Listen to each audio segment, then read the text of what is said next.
Assalamualaikum dan salam sejahtera kepada pensyarah kami iaitu Dr. Marwan. Jadi pada hari ini saya dalam rakan akan membentangkan filem pilihan kami iaitu Upin dan Ipin, Keris Yang Manggunggal. Upin Ipin Keris Yang Manggunggal adalah filem ketiga yang dihasilkan oleh Les Kompak Q Productions Sdn Bhd. Filem ini disiarkan pada 21 Mac 2019. Pengarah untuk Ipin Keris Yang Manggunggal ini terdiri daripada Adam Amiruddin, Syed Nur Faiz, Khalid Said Ibrahim dan Ahmad Rosli. Antara pelakon yang terlibat dalam filem ini ialah Sheila Putri Azhar sebagai Upin dan Ipin, Ahmad Mawardi Abdul Rahman sebagai Raja Bersio, Muhammad Amir Ashraf, Muhammad Nur Rashid sebagai Mat Jenin, Irfan Fahim sebagai Belalang, Fakhrul Razi sebagai Nahkoda Ragam dan ramai lagi. Saya akan menceritakan tentang plot di dalam filem ini. Filem ini mengisahkan penggambaraan Upin dan Ipin bersama kawan-kawan ke sebuah kerajaan dongeng bernama Indraloka. Kisah bermula apabila mereka berjumpa sebuah keris lama di stor rumah Tok Dalang yang membuka sebuah portal misteri yang menarik mereka masuk ke sebuah dunia yang lain. Di dalam penggambaraan tersebut, Upin dan Ipin serta rakan-rakan mereka terpisah pada 2 bulan. Di dalam perjalanan, mereka bertemu semula bagi mencari jalan pulang. Mereka telah bertemu dengan pelbagai watak-watak dongeng popular seperti Mat Jenin, Si Tanggang, Bawang Merah, Bawang Putih, Pak Belalang, Hujung Pak Belalang dan banyak lagi. Tanpa mereka sedar gerak-geri, mereka sedang diperhatikan oleh seorang pemerintah kejam bernama Raja Siong yang ingin memiliki keris mistik tersebut dan ingin menghapuskan mereka daripada dunia Indraloka. Kerelevanan filem ini mendedahkan kepada golongan muda. Seterusnya, nilai moral yang diterangkan di dalam filem ini, kreativiti penceritaannya dan kisah hikayat Melayu lama. Pemilihan filem Upin Ipin Keris Yang Manggunggal dalam pemilihan juga falsafat dan isu semasa adalah berkaitan dengan nilai murni, mesej serta pengajaran yang terdapat dalam filem ini. Antara kisah-kisah di dalam filem ini yang membuatkan penonton sangat tersentuh ialah kisah mak de rumah dan anaknya Si Tanggang yang disumpah menjadi batu. Ramai yang menyukai plot penceritaan untuk kisah ini apabila watak antagonis mak de rumah ini diubah menjadi protagonis. Oleh itu, filem animasi Upin dan Ipin Keris Yang Manggunggal ini sememangnya memberikan satu kejutan yang sangat menarik, terutama sekali berkaitan jalan ceritanya yang mampu menarik perhatian semua penonton untuk menyukai filem ini. Penonton terutamanya kanak-kanak akan menyukai filem ini kerana cerita hikayat Melayu yang lama terdapat dalam filem ini jarang diketengahkan. Dan ini dapat menarik minat mereka. Penonton yang suka berfikir pula pasti akan tertarik dengan kreativiti penceritaan yang mempunyai pelbagai subteks dan makna tersendiri yang menarik untuk dikaji dan diterjemah di dalam fahaman masing-masing. Seterusnya, isu, mesej dan pengajaran.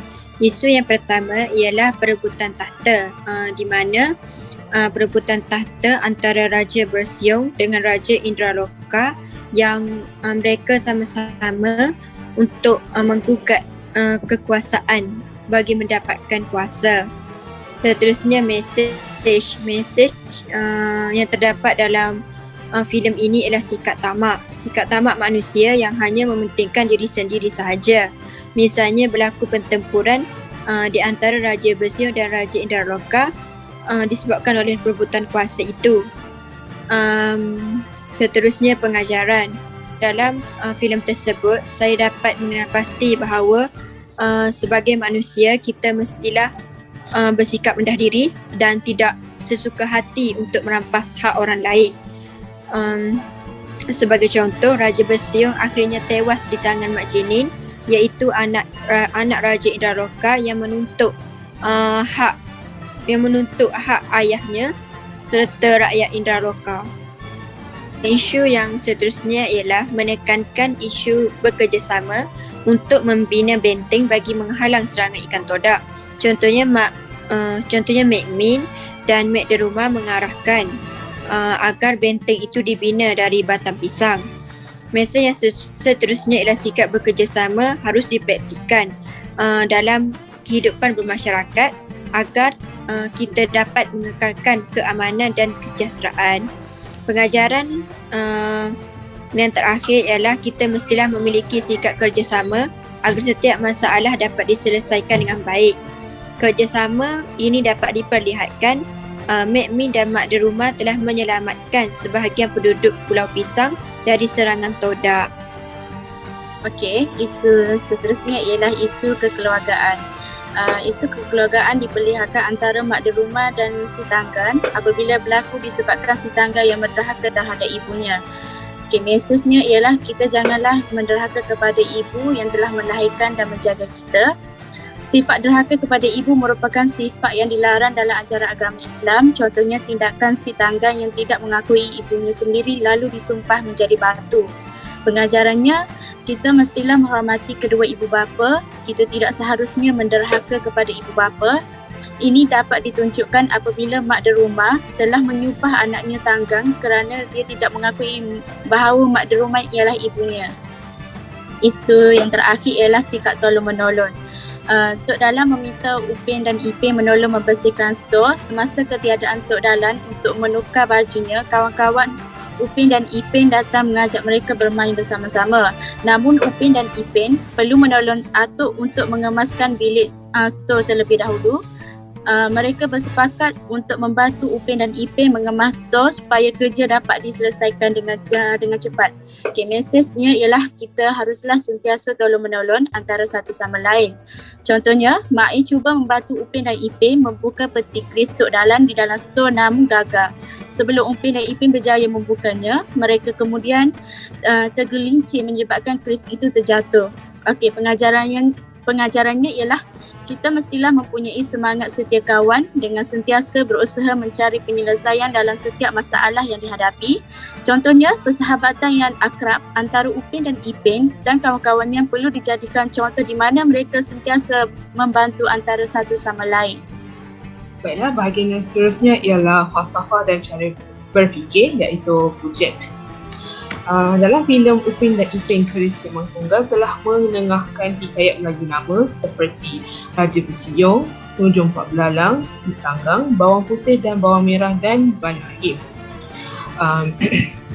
Penggunaan hikayat Melayu lama dalam filem perlu dipuji kerana melalui hikayat ini banyak mesej serta pengajaran yang terdapat dalam cerita ini. Seterusnya ialah menunjukkan khazanah kesenian Melayu, iaitu wayang kulit. Seni warisan wayang kulit amat jarang diketengahkan terutamanya dalam industri filem. Namun, wayang kulit ada ditunjukkan dalam filem ini. Jadi ini seharusnya diberikan pujian kepada pihak Lex Bapak Production kerana telah menengahkan seni warisan ini kepada penonton, terutama sekali kepada kanak-kanak. Seterusnya, penggunaan elemen keris sebagai subjek utama. Dari permulaan hingga penghabisan filem, penggunaan elemen keris sentiasa digunakan dalam filem ini. Keris yang mengtunggal berasal daripada nama keris beruk berayun, iaitu alat kebesaran Sultan Selangor. Namun dalam filem ini, perkataan beruk telah ditukar kepada siamang bagi mengelakkan kesalahan penggunaan nama serta adat istiadat Sultan Selangor sendiri. Seterusnya ialah Filem ini juga tersenarai dalam anugerah filem di dalam dan juga di luar negara. Filem ini tersenarai sebagai finalis filem cerita animasi terbaik di festival dan juga di Expo Animasi Antarabangsa Palm Springs 2019 yang berlangsung di California, US. Seterusnya, aliran falsafah. Falsafah yang ingin disampaikan dalam filem Upin Ipin ini ialah mengenai nilai murni. Cerita hikayat Melayu lama dijadikan medium berantara untuk menyampaikan nilai murni, mesej serta pengajaran yang berguna kepada semua. Sebagai contoh, hikayat Melayu lama Si Tanggang mengisahkan bahawa Tanggang merupakan anak derhaka yang tidak mengakui ibunya sendiri. Hikayat ini telah digunakan oleh Lex Popak dalam filem ini dengan mengekalkan mesej yang sama, iaitu janganlah kita derhaka kepada ibu bapa. Namun, pihak penerbit telah menambah versi yang lebih berbeza di mana mak dan rumah telah mengakui bahawa tindakannya yang terburu-buru dan tidak sabar terhadap Tanggang. Seterusnya ialah falsafah mengenai adat orang Melayu. Penggunaan keris, wayang kulit dan alat muzik seperti gambus telah menunjukkan kesenian Melayu dalam filem ini. Sebagai contoh, keris Siamang Tunggal merupakan subjek utama dalam filem ini. Seperti yang saya cerita tadi, keris juga merupakan senjata dan alat kebesaran raja atau sultan. Keris juga merupakan lambang dan juga identiti Melayu yang begitu istimewa. Konsep rukun negara adalah ideologi kebangsaan Malaysia. Ia telah dibentuk pada 31 Ogos 1970 oleh Majlis Gerakan Negara, iaitu setahun selepas berlakunya tragedi 13 Mei tahun 1969 yang menghancurkan perpaduan dan ketenteraman negara. Rukun negara juga adalah satu indoktrin untuk mencapai perpaduan kaum demi keharmonian dan perpaduan negara Malaysia. Menerusi animasi Upin Ipin, keris Siamang Tunggal ini dapat dilihat perwatakan yang di dalam animasi ini semuanya berhubung kait dalam prinsip rukun negara. Antara salah satunya ialah rukun negara yang kedua, iaitu kesetiaan pada raja dan negara. Raja dan negara mempunyai kait yang rapat. Ada peristiwa mengenai kesetiaan kepada raja dan negara dalam filem ini apabila Mak Jenin sebagai anak kepada Raja Indraloka yang kembali untuk menuntut bela semula kerajaan ayahnya yang telah jatuh ke tangan Raja Besiong. Ini menunjukkan kesetiaan Mak Jenin kepada kerajaan dan juga ayahnya yang merupakan raja kepada Raja Indraloka. Selain itu, terdapat juga prinsip rukun negara yang kelima, iaitu kesopanan dan kesusilaan yang menekankan perkembangan personaliti dan tingkah laku seseorang rakyat. Tujuannya ialah untuk membentuk warga negara yang bersopan santun dan bersusila, selaras dengan kempen budi bahasa dan nilai murni yang dijalankan. Melalui filem animasi Upin dan Ipin, keris Siamang Tunggal ini, kita dapat lihat mengenai rukun negara yang kelima, iaitu kesopanan dan kesusilaan, di mana terdapat pelbagai kaum, iaitu Melayu, Cina, India dan sebagainya. Mereka saling tolong-menolong untuk menyelesaikan masalah perebutan tahta yang berlaku di kerajaan Indraloka. Seterusnya, Upin dan Ipin sanggup berfikir untuk memberikan keris Siamang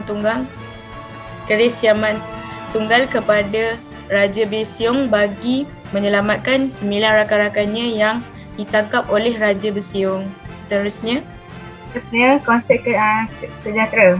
Menurut Fabrica dan David 2010, konsep sejahtera adalah proses yang dinamik yang mampu memberi nilai kepada manusia berkaitan bagaimana kehidupan itu berkembang. Tidak kira bagaimana sesuatu kehidupan bertambah baik atau sebaliknya. Walaupun mempunyai dimensi yang berbeza secara tradisional diukur oleh petunjuk ekonomi tahap pendidikan. Terdapat beberapa erti kesejahteraan atau sejahtera yang dapat dimiliki secara umumnya. Kemakmuran merujuk kepada kehidupan manusia yang baik di mana masyarakat dapat maju, sihat dan sejahtera. Contohnya, di dalam filem Upin dan Ipin, keris Siamang Tunggal, Upin dan Ipin bersama rakan-rakannya menjadi punca dalam melahirkan kemakmuran kepada kerajaan Indraloka. Upin dan Ipin bersama rakan-rakannya berani untuk bersama-sama membantu Mak Jenin dan rakyat Indraloka untuk melawan Raja Bersiung yang ingin merampas tahta kerajaan Indraloka yang sepatutnya dimiliki oleh pewarisnya iaitu Majenen. Mereka bersatu padu untuk merampas kembali tahta kerajaan Indraloka yang telah lama berada dalam genggaman Raja Bersiung.